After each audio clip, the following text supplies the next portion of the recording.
Hello, I would like to order 5 curry pizzas for my family. Ma'am, we don't make curry pizza. This is the Pizza Shack. And you're in West Virginia. What the hell is curry pizza anyway? I know this is West Virginia, it's bloody bullshit. I want to speak to the owner. Ma'am, I am the owner. And who the hell would want a pizza with bloody bullshit on it? It sounds pretty damn disgusting to me. Curry pizza does not have bloody bullshit on it. You are an idiot. If you are the owner, I demand a free pizza. Fresh and hot from the oven. For the treatment I have received from you. Ma'am, with all due respect, I would not give you a free turd. Fresh and hot from my asshole. Let alone a free pizza hot from the oven. 2 free pizzas. Now you will give me 2 free pizzas. You bloody fool.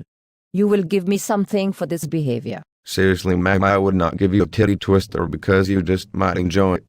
Please leave. You sick bastard. I do enjoy a titty twister, but not from low-life scum like you. Okay, ma'am, I will make you a deal. If I drop my pants and you French kiss my ass, I am talking tongue in my crack, and I haven't showered in a day and a half, I will give you your 5 free pizzas. But you promise to never return to the Pizza Shack. Ever. Could I sprinkle curry powder on your anus first? Only if you promise to lick it all off. Done. Drop your pants and spread your cheeks for the curry. What? You heard me. If I can't have curry pizza, I will have free pizza and a curry anus. Okay, you are downright desperate and disgusting. Give me that curry powder and I will make you your curry pizza. Great. I like curry pizza much more than curry anus. Is the pizza free? No.